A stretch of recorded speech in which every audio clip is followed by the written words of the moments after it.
In a bustling precinct in San Diego, Officer Brian Dewitt stood behind the reception desk, eyeing the tall black man who entered with cautious skepticism.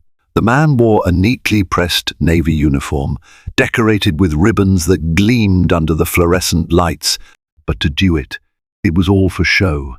With a mocking grin, the officer casually inspected the visitor and scoffed under his breath, certain this impostor had no place walking in so confidently.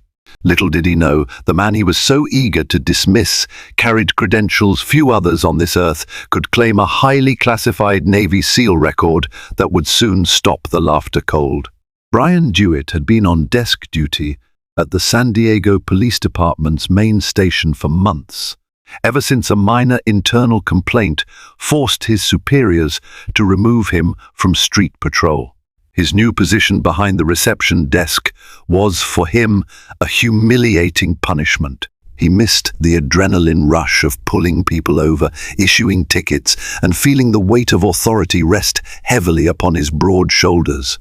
He often consoled himself with a desire to get back out there and teach people a lesson. On an otherwise ordinary Tuesday morning, Dewitt found himself flipping through his phone's feed, distracting himself from the monotony of the desk job. With the aroma of stale coffee permeating the station, he was ready to close out another unremarkable shift. Then, at precisely 10:47 a.m., the front doors slid open and in walked a tall, commanding black man wearing a crisp naval uniform. Despite his formal dress, there was a calm gentleness in the man's demeanor that didn't immediately suggest any threat. Dewitt, a man prone to snap judgments, eyed the visitor with what he believed was an expert policeman's scrutiny. He noticed the man's meticulously polished shoes, the row of ribbons pinned across his chest, and a single gold pin that he half recognized but couldn't place. Instead of offering a courteous greeting, Dewitt lazily looked him over and smirked. "Morning. Can I help you with something?" Dewitt's tone dripped with condescension. The tall man offered a small but genuine smile, unruffled by the officer's off-putting attitude. "Good morning, officer. My name is Lieutenant Commander Malcolm Holt. I'm here to pick up a file requested by the Naval Criminal Investigative Service, Lieutenant Commander." The title alone should have commanded respect, but Dewitt's animosity only grew, fueled by the uniform that he associated with men he had always believed to be too full of themselves. Brian had served as a Marine for a short stint years before joining the police force, but had received a dishonorable discharge. He never liked to talk about it. In fact, seeing Malcolm in uniform brought up old resentments he'd buried deep. "You want a file, you say? This isn't the library. You sure you're in the right place?" Dewitt chuckled, turning the computer monitor so that the man couldn't see it. "We don't just hand out confidential documents to guys who walk in off the street, even if they think they're wearing some fancy uniform." Malcolm maintained his composure. He calmly slipped an official NCIS request form across the desk, stamped with official seals, along with a note from Rear Admiral Jim Rogers, a real and highly respected figure at Naval Base Coronado. That name was one Dewitt couldn't easily dismiss. Admiral Rogers was known to everyone in the area for his leadership and no-nonsense approach. Dewitt glanced at the letter without reading it thoroughly and let out an amused huff. "Yeah, that's cute. We see a lot of guys forging papers around here. Why don't you take a seat and let me do my job?" Malcolm nodded once, a slight twitch in his jaw hinting at his growing annoyance. Yet he still kept his tone even. "Take as long as you need, officer." And with that, Lieutenant Commander Holt stepped aside, arms crossed behind his back, and stared pensively at the bulletin board that decorated the waiting area. He took in the photos of community events, commendations for outstanding officers, and a large sign reading "Honor, Integrity, Service." Dewitt, for his part, sank into a spiral of cynicism, fully believing that the man standing in front of him was either a fraud or an overblown reservist trying to look important. If Dewitt had known the journey Malcolm had taken to get where he was and how lethal that training made him, he might have treated him with more respect. But ignorance, fueled by prejudice, made him not only arrogant, but reckless, and he was about to pay dearly for it. Malcolm Holt grew up in the neighborhoods of Oakland, California, places overshadowed by poverty, violence, and systemic injustices that discouraged the dreams of many young black men. From a young age, he understood the odds were stacked against him, but he had something that few possessed: unwavering determination. When he was in high school, a Navy recruiter visited his ROTC class. That day changed Malcolm's life. He became fascinated by stories of service, honor, and the possibility of forging a better path beyond the confines of his troubled surroundings. Determined to excel, Malcolm dove headfirst into physical training, reading every leadership book he could get his hands on. He graduated near the top of his class and immediately enlisted in the Navy with the dream of joining the SEALs. BUD/S, Basic Underwater Demolition SEAL Training, was a crucible unlike any other.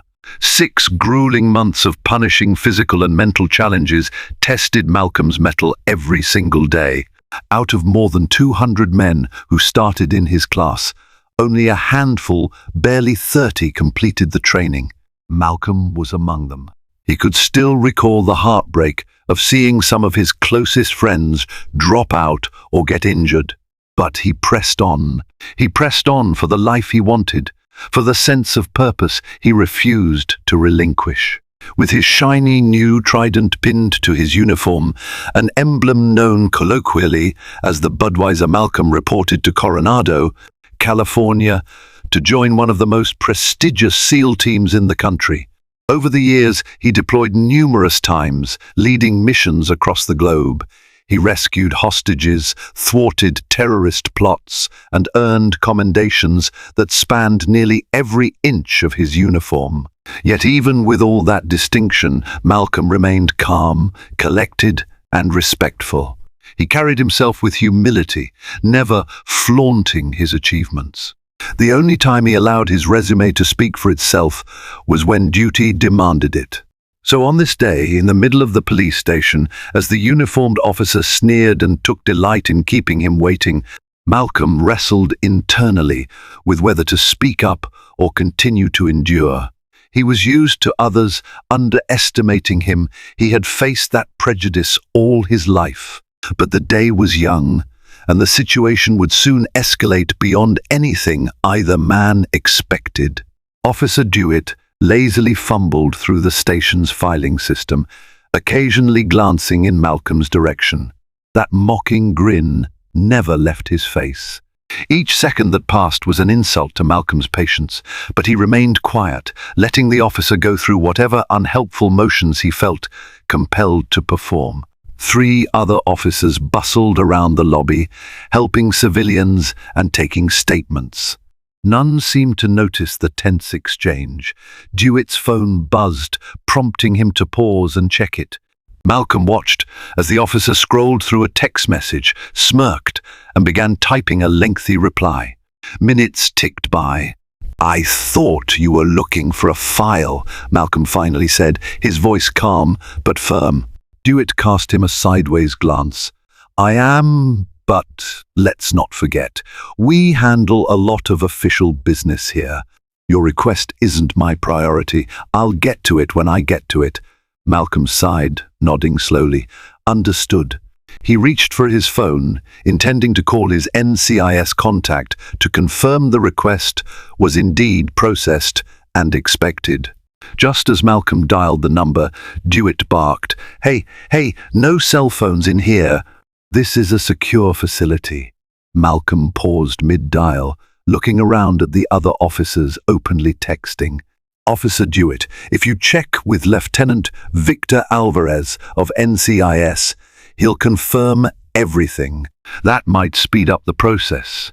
Dewitt set his phone down, crossing his arms. "You think I don't know my job, boy?"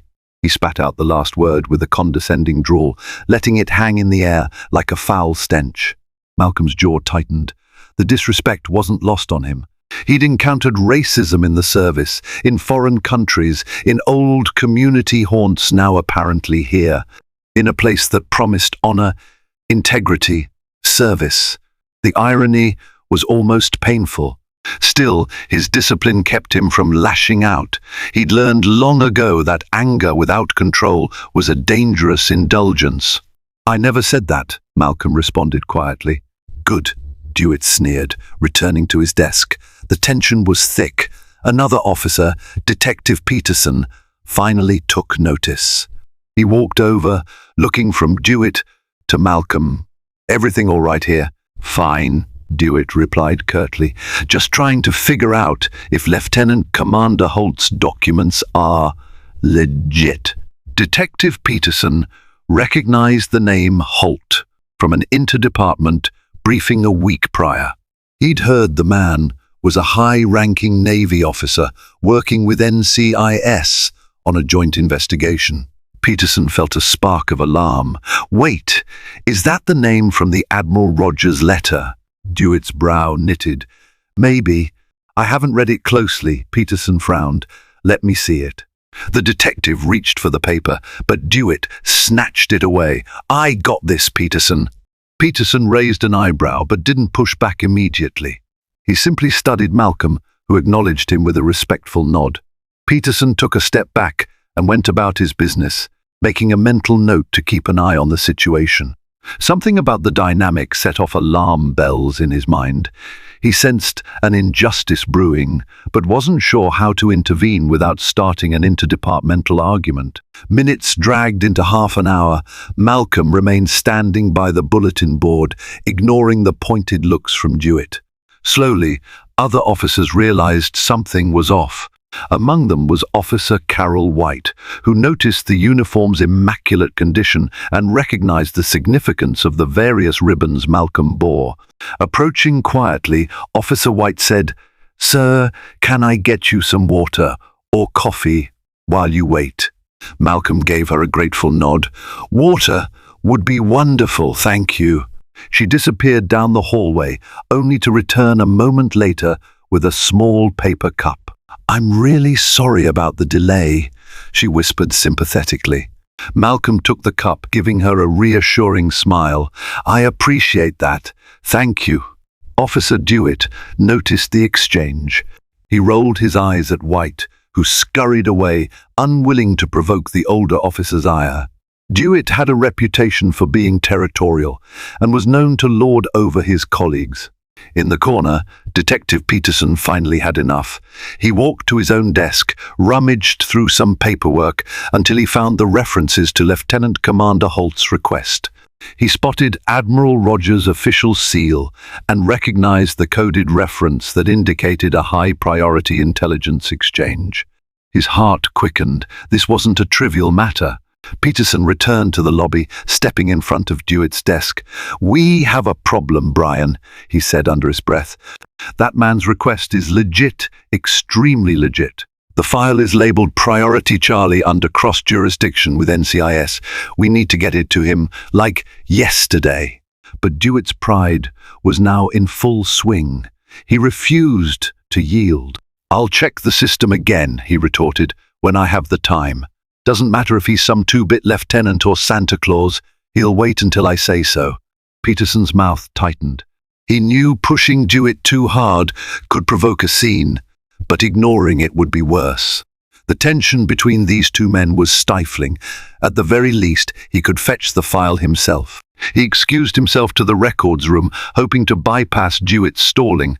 Malcolm had nearly finished his cup of water when Dewitt finally made a show of tapping his keyboard. "All right, let's see what we have here," he muttered, loud enough for Malcolm to hear. Within moments, something flickered across Dewitt's screen. It was the digital version of the letter Malcolm had handed him, along with a note from Admiral Rogers himself. The note explicitly stated that Lieutenant Commander Holt had top-secret clearance and was authorized to review certain documents pertinent to a joint operation with NCIS. Instead of complying, Dewitt let out a sharp bark of laughter. "Navy SEAL," he said sarcastically, reading from the notes. "I see that claim thrown around a lot. Show me your credentials." Malcolm slowly stepped forward, reaching into the pocket of his uniform. He produced a small identification case bearing the Department of Defense seal, as well as a separate but equally legitimate Navy SEAL ID. The latter wasn't something typically displayed for just anyone to see, given the clandestine nature of special forces. But he was left with little choice. Dewitt took the ID and, after a cursory glance, let out a scoff. Anyone could fake this. "My cousin once downloaded a Navy SEAL template online. That was the final straw." Malcolm leaned over, lowering his voice so that only Dewitt could hear. "Officer, I'm trying my best to stay calm and respectful, but you're refusing to do your job, and you're insulting both my uniform and my integrity. I don't need your validation. If you don't get me the file, I will call Admiral Rogers personally. Then you can explain yourself to him. Understand?" Dewitt stiffened. He was hardly the type to back down. "Don't threaten me," he spat. "You don't know who you're dealing with." But the glare in Malcolm's eyes said otherwise. There was a quiet danger in them. Dewitt recognized something primal, a subtle but potent aura only men who had seen true conflict possessed. For a split second, Dewitt felt a flash of fear. However, he responded with bluster. "And you don't know who you're dealing with?" Malcolm, who had served his country in more than a dozen active combat zones, found Dewitt's bravado tragically laughable. Yet before either man could escalate the confrontation further, Detective Peterson returned, official folder in hand. "All right, Lieutenant Commander Holt, I have your file," Peterson said, ignoring Dewitt's scowl. "It's been signed out and authorized. You can look it over in one of the conference rooms if you like. We also have a digital copy on a secure flash drive for NCIS relief, washed over Malcolm's features." "Thank you, Detective. That's exactly what I need." Dewitt's anger burned. He snatched the folder from Peterson's hand. "I'll escort him," he said, emphasizing the word. "I want to make sure everything is in order." Peterson frowned but nodded. "Suit yourself." And so, with folder in hand and a forced sense of authority, Officer Dewitt led Malcolm down a corridor. The hallway was quiet, the ambient hum of fluorescent lights filling the air. The tension between the two men was palpable. As they reached the conference room, a wave of adrenaline surged through Dewitt, fueling a dangerous thought process. He wanted to put Malcolm in his place. The instant they were inside the room, Dewitt shut the door behind them a little too forcefully. He spun on Malcolm, his expression a twisted mixture of arrogance and agitation. "You think you can walk in here with your fancy uniform, expecting special treatment?" Dewitt snapped. "You might have fooled some folks with your phony credentials, but not me." Malcolm took a slow breath, controlling the anger rising in his chest. He recognized the archetype, a man insecure in his position, threatened by anyone he perceived as more competent, more respected, or more honorable. Still, Malcolm was done playing nice. "It's not phony," Malcolm said, his voice low and measured. "I served 10 years in the US Navy, completed Bud S, advanced through the ranks, and earned the trust of Admiral Rogers. All of which I can prove. Now, unless you want an official complaint for dereliction of duty and misconduct, hand over that file and step aside." Dewitt's knuckles whitened as he clutched the folder. He took a step forward, eyes narrowed. "Yeah, you talk a big game, but I'm not seeing it." "Why don't you show me how tough you really are?" Malcolm's heart pounded. He'd been in countless combat situations, but he'd never expected such brazen provocation in a police station, a place meant to uphold the law. Still, engaging physically would only worsen the situation. He was a commissioned officer in the US Navy, bound by a code of conduct. He had too much to lose. "Officer Dewitt, I'm not here to fight you. I'm here to retrieve an official file. Give it to me, and I'll be on my way." Dewitt's lip curled in disdain. He felt cornered, overshadowed, and threatened by Malcolm's rank and poise. In some corner of his mind, he relived the bitterness of his own disgraceful discharge from the Marine Corps. He had always convinced himself that if he'd stayed in, he'd have made it big, somehow ignoring the fact that he'd repeatedly crossed lines he should not have crossed. Now, seeing Malcolm's legitimate success ignited a roaring jealousy. "Make me," Dewitt growled, pulling the folder away as if preparing for a physical altercation. Malcolm swallowed his frustration. He stepped back, not wanting to escalate. "Is this how you serve your community? Intimidating and bullying citizens, even those who serve their country? If so, you're not just a disgrace to the badge, you're a disgrace to yourself." That final statement hit Dewitt like a sucker punch. Before he could muster a response, the door burst open, and Detective Peterson stood in the doorway, eyes blazing. He'd overheard enough. "What the hell is going on in here?" Peterson demanded. Dewitt stumbled over his words. "Nothing, Detective. We were just..." "Officer Dewitt," Peterson cut him off.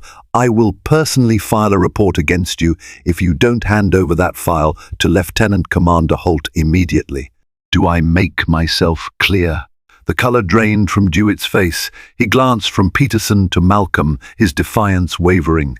Finally, with trembling hands, he slammed the folder onto the conference table. "Take it," he snarled. "But you won't be so smug when the truth comes out." Malcolm reached for the file, ignoring Dewitt's ominous words.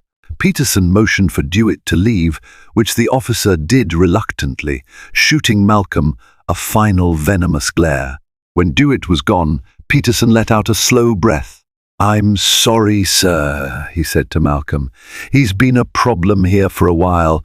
I'll make sure he's held accountable for this." Malcolm nodded, trying to steady his emotions. "Thank you, Detective. I just want to do my job. That's it." Peterson gave a small nod of understanding. "Go ahead and review the file. Let me know if you need anything else. I'll be right outside." Dewitt stormed out of the conference room, his mind awash with fury and shame. He marched straight to the locker room, slamming the door behind him. Dropping onto a bench, he tried to steady his breathing. How had it come to this?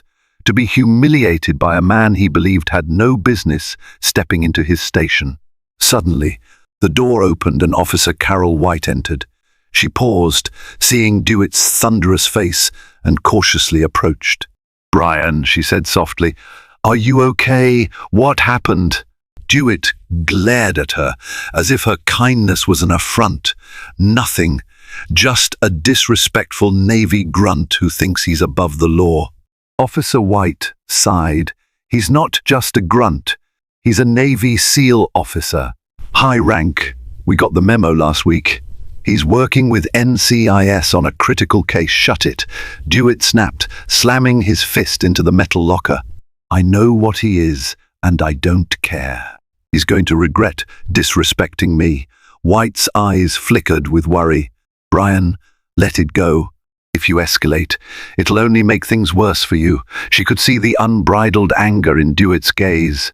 She'd known him for years, knew how dangerous his pride could be. "Come on, we've all had a rough morning.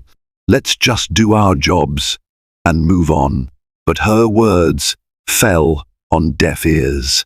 Dewitt rose from the bench, a storm brewing behind his eyes. Without another word, he pushed past Officer White and out of the locker room, leaving her to stand there, the echoes of slamming metal reverberating in her ears. Inside the conference room, Malcolm skimmed through the file. It contained vital information about a local drug trafficking operation that intersected with the Navy's own investigations. Ties to foreign criminal networks meant the matter fell under NCIS jurisdiction. Malcolm needed these documents to finalize a briefing for his commanding officers, and time was of the essence. Yet, as he sat there, he found his hands trembling, not from fear or adrenaline, but from the frustration of having to defend his credibility yet again. No matter how many years he served, no matter how many medals he earned, there would always be a Brian Dewitt, someone who couldn't see beyond their own prejudiced preconceptions. He took a series of slow, deep breaths, recalling the stress management techniques his SEAL instructors had drilled into him. He felt the tension subside, replaced by cold focus. He had a job to do. Once it was done, he could walk away from this station and never look back. The day wore on. Malcolm finished his review, thanked Detective Peterson, and arranged for the secure flash drive to be passed to NCIS. He double-checked the authenticity codes, ensuring everything was in order. As far as he was concerned, his business here was done. He left the conference room feeling a heavy weight lift off his shoulders. But fate wasn't done with him yet. As he stepped out of the station, the bright California sun warming his face, he was met by two uniformed police officers hastily running from the side of the building. "Lieutenant Commander Holt?" One of them called out. "We need you back inside, sir." Alarmed, Malcolm turned. "What happened?" A man was found unconscious in the alley behind the station. "He's wearing a Navy uniform like yours." "We need someone to identify him." Malcolm's heart sank. Another Navy serviceman in trouble. He sprinted with the officers around the building. In the narrow alley, an unconscious man indeed lay slumped against a stack of crates. Blood seeped from a wound on his forehead, but he wasn't in a Navy uniform. He wore a camo jacket reminiscent of the Navy's digital pattern, but not the formal dress uniform Malcolm had on. Still, the man was definitely in a rough state. Malcolm rushed to his side, checking for a pulse. The man was still alive, breathing shallowly. "We need to get him medical attention now," Malcolm said. One of the officers radioed for an ambulance. As they waited, a small crowd of officers gathered at the alley entrance. Among them, Dewitt appeared, wearing a smug, knowing look. "What's going on?" Malcolm asked, suspecting a deeper ploy. Dewitt pointed to the man's jacket patch, which read USNAVY. "We think maybe you two had a disagreement," Dewitt said, loudly, ensuring everyone could hear. "Couldn't see you letting some other Navy guy disrespect you, right?" Malcolm's eyes widened. "What are you implying?" Dewitt shrugged. "No implication. Just that you were in the station earlier, riled up, and now here's another Navy guy, assaulted." Malcolm felt as though he'd been punched in the gut. Was Dewitt seriously trying to frame him for assaulting a random person in an alley? For a moment, shock overwhelmed him, but then his instincts kicked into high gear. "Check the security cameras. Check the station logs. I was inside, and every officer here saw me in the building." Dewitt's lips curled. "I'm just following procedure, Lieutenant Commander. We have a battered man in Navy clothing. You were the only other Navy officer around here today, so obviously we have to ask questions." Malcolm's fists tightened. "I never left that conference room until 2 minutes ago. Detective Peterson can confirm that." Dewitt smirked. "Sure, we'll talk to Peterson, but you'd better stick around until we get all this sorted." Rage pulsed through Malcolm, but he forced himself to remain calm. This was a trap, plain and simple. Dewitt was determined to tarnish Malcolm's reputation. The seeds of the officer's twisted plan had blossomed. Detective Peterson, hearing the commotion, strode into the alley. He took in the scene, the unconscious man, the officers, Malcolm's agitated expression, and felt an icy chill creep up his spine. "What's going on here?" Peterson demanded. Dewitt turned, feigning innocence. "We found this man unconscious. He's wearing a Navy jacket, so obviously we want to check if Lieutenant Commander Holt knows anything. We can't ignore the possibility." "Stop," Peterson snapped. "That's enough. He knelt beside the injured man, checked for identification, and looked for signs of a struggle. He then addressed the crowd. "Anybody see who did this?" Several officers shook their heads. Officer Carol White piped up quietly, "I was in the break room, so no." Peterson looked at Malcolm. "Commander, you said you were inside until a couple minutes ago, correct?" Malcolm nodded. "Yes, detective. You saw me walk out." Indeed, Peterson remembered seeing him head through the lobby a moment ago. "That's true. This looks like an attempt to sow confusion," he said, giving Dewitt a pointed glance. "We have security cameras around the building. We'll check them." Dewitt's eyes narrowed. "I'm sure we will." A paramedic team arrived and quickly loaded the unconscious man onto a stretcher. As they carried him away, Detective Peterson directed another officer to collect statements from any witnesses in the area. Then he turned back to Dewitt. "I want to see you in my office," he said tersely. Dewitt squared his shoulders and brushed past, Malcolm muttering, "This isn't over." With the immediate crisis addressed, Malcolm felt a wave of exhaustion wash over him. He had come simply to pick up a file. How had it spiraled into this fiasco? He wanted nothing more than to leave, but he sensed that if he did, Dewitt would use his departure as an excuse to accuse him further. Detective Peterson emerged from a side room, beckoning Malcolm over. "Commander, I've looked at the initial camera feed.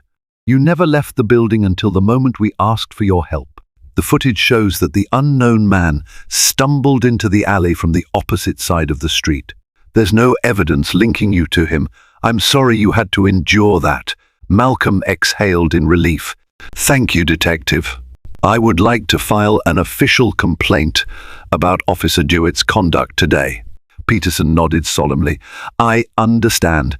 Frankly, this is not the first complaint, but hearing it from someone of your standing could finally force some real accountability.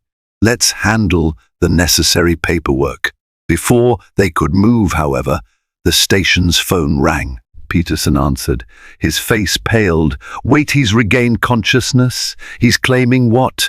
Malcolm tensed, reading Peterson's troubled expression. Peterson ended the call. Apparently, the man just regained consciousness in the ambulance and told the paramedics he was attacked by a big Navy guy in uniform, a black man with a shaved head. "He's describing you, Commander." Malcolm felt the blood drain from his face. "That's absurd." "Why would he say that?" Peterson shook his head. "No idea, but this complicates things. We'll need a formal statement from you.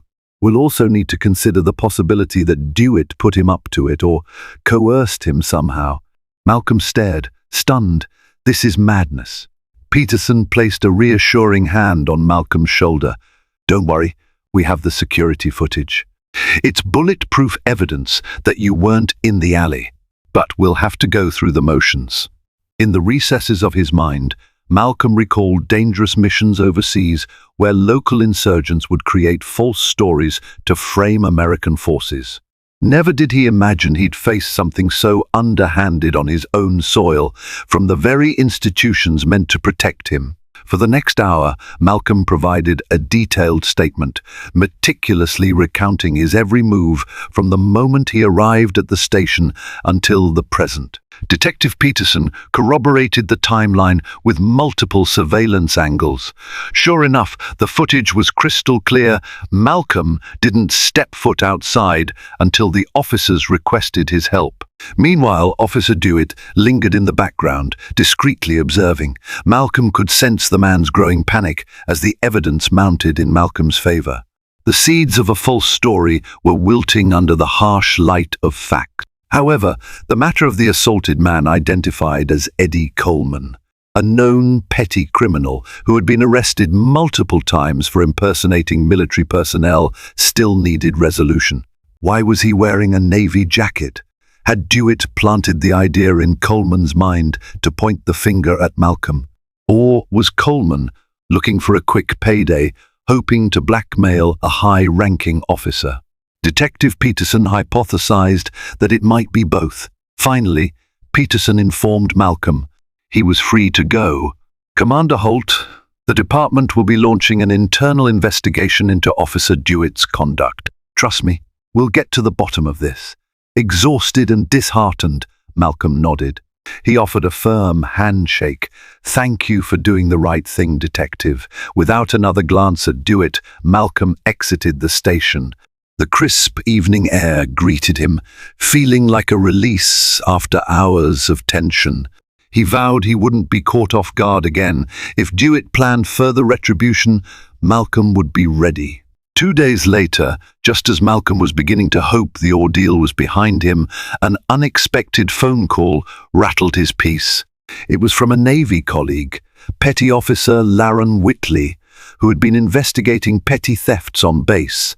Laron discovered something concerning. A carefully edited video had surfaced on social media, purporting to show Lieutenant Keemdeen Malcolm Holt assaulting a man in uniform.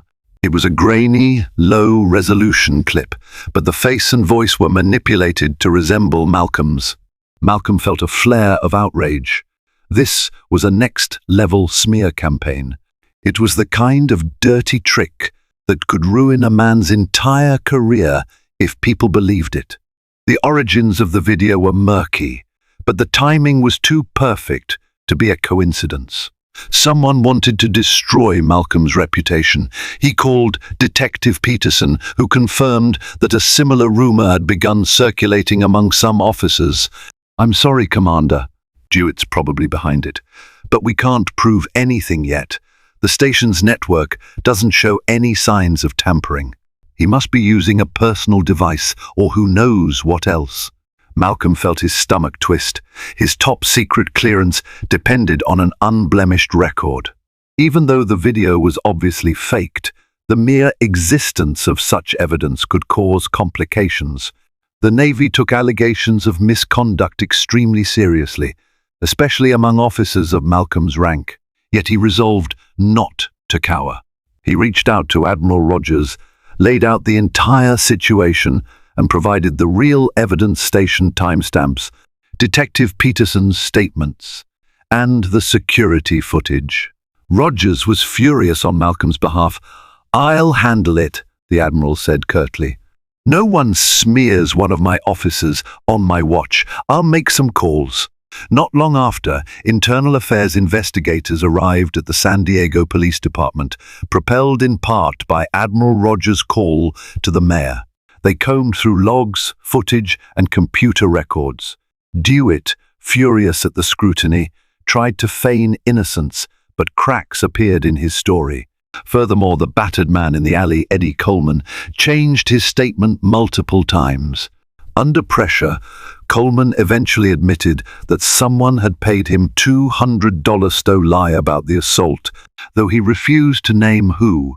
Coupled with station camera evidence, this strongly suggested a frame job. While not every piece of the puzzle was crystal clear, the swirl of suspicion around Dewitt grew too large to be ignored. Faced with overwhelming circumstantial evidence, plus a formal complaint from Malcolm, the department had no choice but to suspend Dewitt, pending a thorough investigation. His reaction was explosive. Witnesses saw him storm out of the precinct, cursing under his breath about snitches and ungrateful brass. During this turmoil, Malcolm took an unexpected trip down memory lane. He'd been summoned to Naval Base Coronado to meet with an old mentor, Master Chief Aaron Doc Thatcher, the man who oversaw a significant portion of Malcolm's Bud S training.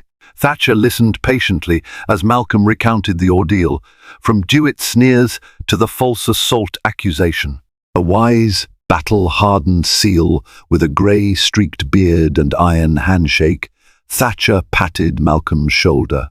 "You've gone through worse, Lieutenant Commander.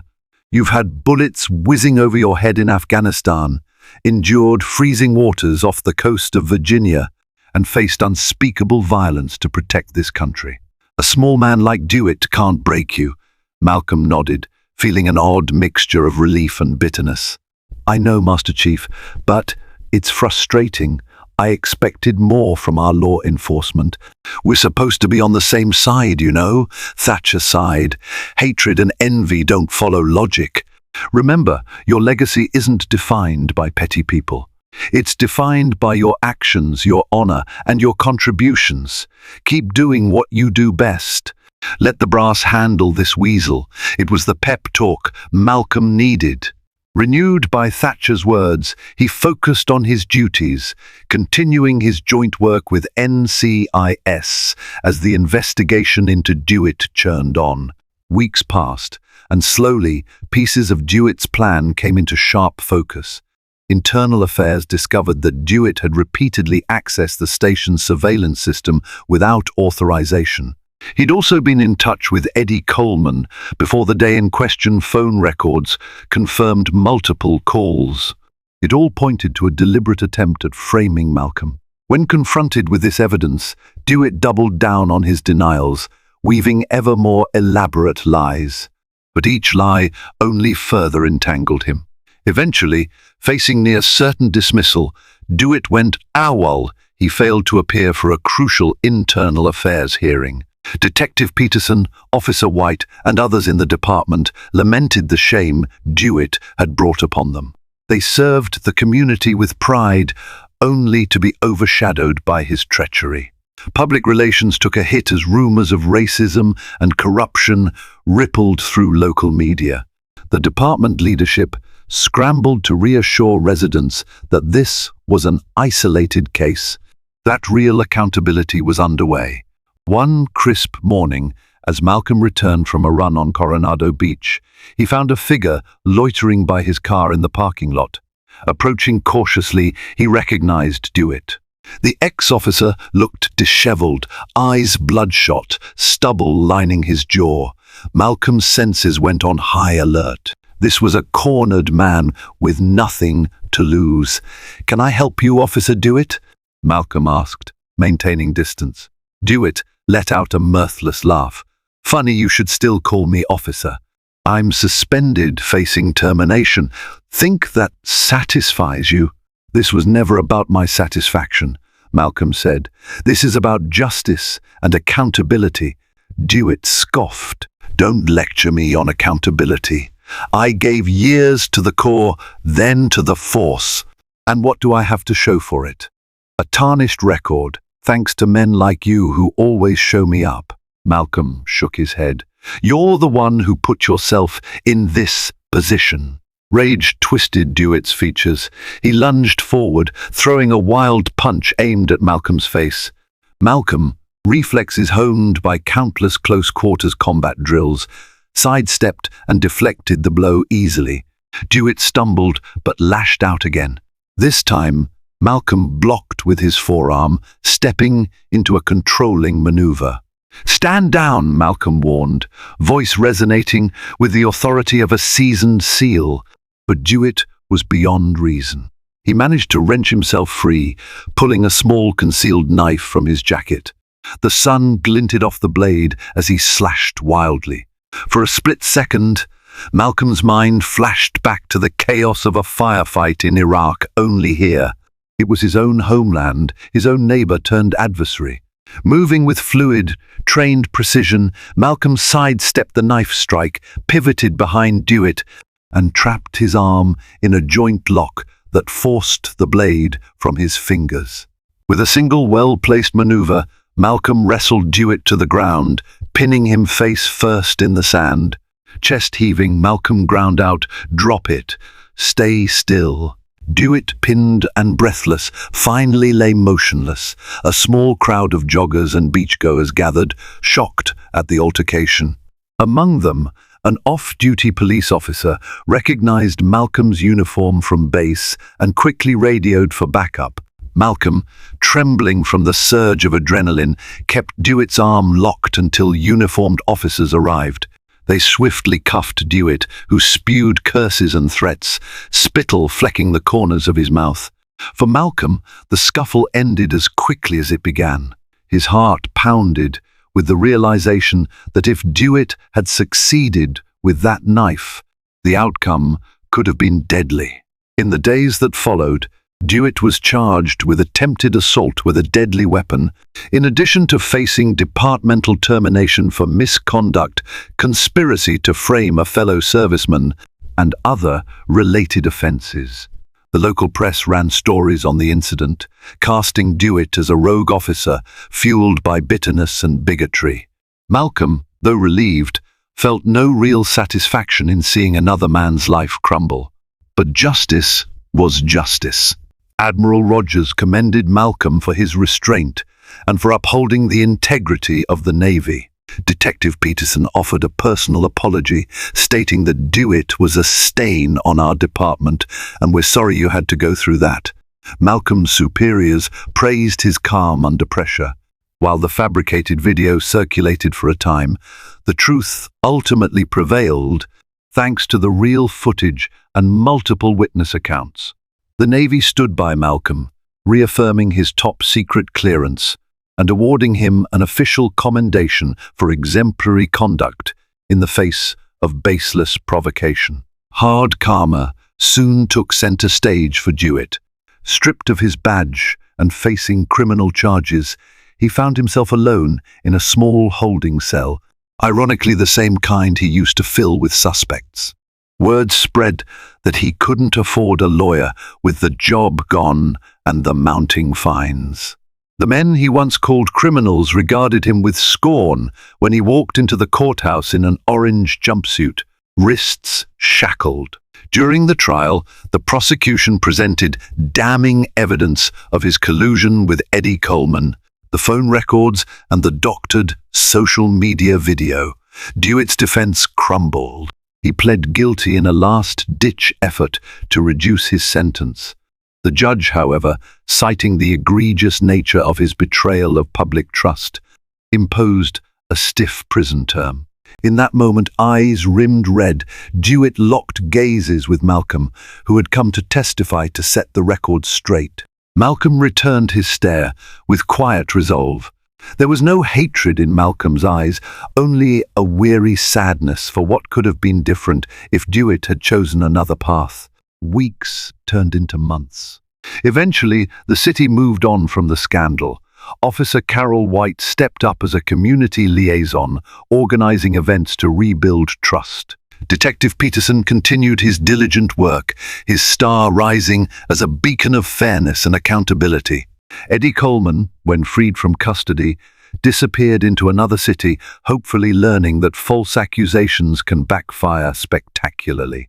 As for Malcolm Holt, he remained steadfast at his post, serving the Navy with renewed vigor. The ordeal had reminded him that prejudice and corruption could strike anywhere. Rather than succumb to bitterness, he used the experience to speak openly about integrity, resilience, and the importance of bridging the gap between law enforcement and the military.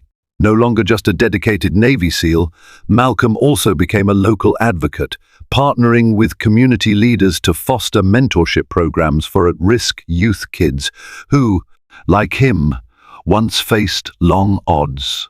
He believed in forging a brighter path for everyone, especially for those who might otherwise fall into the traps of hopelessness and despair.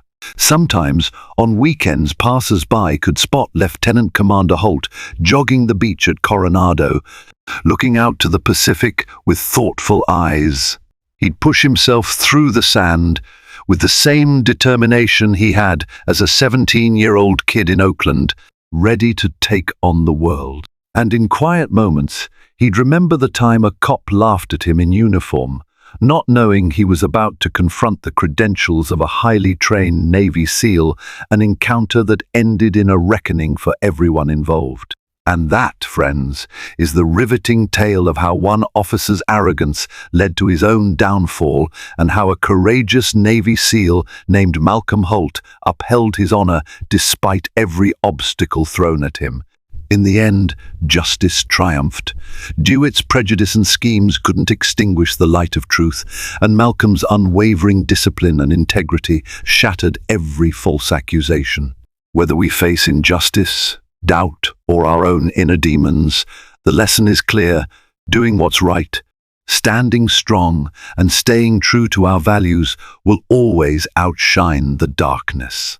If you found this story gripping, inspiring, or even thought-provoking, please take a moment to like this video, share it with your friends, and subscribe to our channel for more powerful stories that champion courage, honor, and perseverance. Your support helps us continue shining a light on the triumph of integrity over adversity. Thank you for watching.